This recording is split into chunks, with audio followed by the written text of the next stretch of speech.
কি দেখতে পেলেন আজ? আমি রাস্তা দিয়ে যাচ্ছিলাম, দেখছি অনেক ভোটের ফটো, নোংরার মধ্যে থেকে সব কিছু করা আছে। এগুলো যে কে করেছে সেটা তো আমি বলতে পারবো না, এখন দেখছি এগুলো সব পড়ে আছে। আচ্ছা, এই যে ভোটার কার্ডগুলো দেখা যাচ্ছে সেগুলো কোন জেলার, কোথায় লেখা আছে? এটা তো আমি খেয়াল করিনি, দেখ অন্য জায়গারই হবে হয়তো, এটাই মনে হচ্ছে, এখানকার না যত সম্ভব। কখন দেখতে পেলেন আপনি? আমি যে এখন এই যে কাজে যাচ্ছি, কাজের থেকে যেতে গিয়ে দেখতে পাচ্ছি।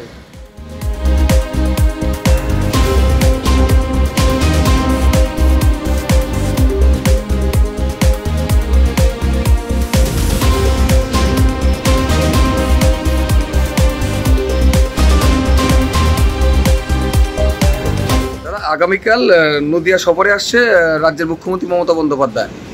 এরই আগে আজ উদয়পুর, ফুলিয়া উদয়পুর 12 নম্বর জাতীয় সড়কের পাশ থেকে উদ্ধার হয়েছে একাধিক ভোটার কার্ড। কি বলবেন? এটা তো যেসব ভোটার কার্ড উদ্ধার হয়েছে এটা অন্য জেলার ভোটার কার্ড, কারণ আমরা দেখেছি যেটুকু সূত্রে খবর পেলাম তাতে এটা অন্য জেলার ভোটার আই কার্ড 12 নম্বর জাতীয় সড়কের পাশে পাওয়া গিয়েছে। এটা বিজেপির কারসাজি, কারণ আগামীকালকে মাননীয় মুখ্যমন্ত্রী মমতা বন্দ্যোপাধ্যায় তিনি নদিয়া জেলায় আসছেন। এই এসআর নিয়ে যে একটা আতঙ্ক সারা রাজ্য জুড়ে, যে একটা মৃত্যু মিছিল যা শুরু হয়েছে, সেইটার বিষয় নিয়ে মমতা বন্দ্যোপাধ্যায় আগামীকাল নদিয়া জেলায় আসছে।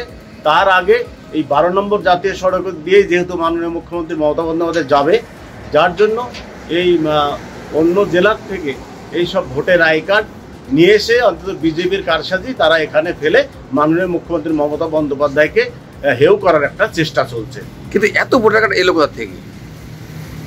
অন্যান্য বিভিন্ন জেলার সব এগুলো কারসাজি করে, এগুলো যেহেতু বিজেপি কারসাজি করে এসব ভোটের আই কার্ড করে তারা ভোট করতো, করার চেষ্টা করতো, বাংলাতে ক্ষমতা দখল করার একটা তাদের যে প্রচেষ্টা সেটা ব্যর্থ হয়েছে। কারণ বাংলার মানুষ মমতা বন্দ্যোপাধ্যায়ের উন্নয়ন, মমতা বন্দ্যোপাধ্যায়ের নীতি আদর্শকে মাথায় নিয়ে আগামী 2026 সালে মমতা বন্দ্যোপাধ্যায় আসবে, এতে বিজেপি আতঙ্কিত, যার জন্য বিভিন্নভাবে এইসব ভোটের আই কার্ড ফাই কার্ড এরকম 12 নম্বর জাতীয় সড়কে ফেলে মমতা বন্দ্যোপাধ্যায় আগামী দিনের প্রোগ্রামটাকে যাতে মমতা বন্দ্যোপাধ্যায়কে হেয় করা যায়, এটা তার একটা কারসাজি আমি মনে করি।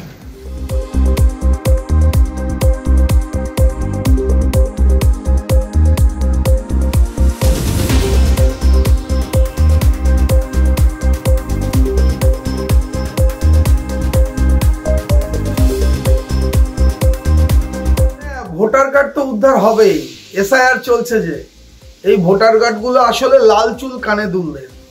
এই ভোটার কার্ডগুলো ব্যবহৃত হয় হচ্ছে নির্বাচনের দিন, বস্তা থেকে বেরোয়, লাল চুল কানে দুলরা এই ভোটার কার্ডগুলো নেয় আর লাইনে দাঁড়িয়ে পড়ে তৃণমূলকে ভোট দিয়ে চলে আসে। এই ভোটেই তো তৃণমূল কংগ্রেস পশ্চিমবঙ্গে ক্ষমতায় আছে। আমরা অবিলম্বে তদন্ত চাইছি, নির্বাচন কমিশন তদন্ত করুক, পুলিশ তদন্ত করুক, তা না হলে সিবিআই তদন্ত করুক, বের করুক এই ভোটার কার্ডগুলো কোথা থেকে কিভাবে উদ্ধার হলো। এই সমস্ত voter card, false voter card, নকল ভোটার কার্ডের বিনিময়ে তৃণমূল কংগ্রেস পশ্চিমবাংলায় ক্ষমতায় আছে। তাই এই ভোটার কার্ড উদ্ধার হচ্ছে মানে, এই ভোটার কার্ড ফেলে দিচ্ছে মানে আসন্ন 26-এর নির্বাচন, তৃণমূলের বিসর্জন।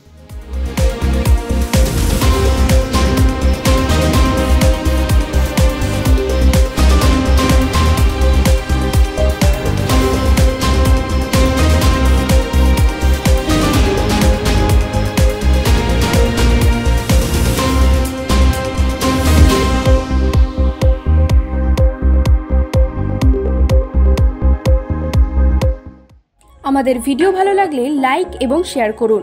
কমেন্ট সেকশনে গিয়ে জানান আপনাদের মতামত। আরও ভিডিও পেতে আমাদের চ্যানেল সাবস্ক্রাইব করুন এবং প্রতি মুহূর্তে খবরের আপডেট পেতে প্রেস করুন বেল আইকন।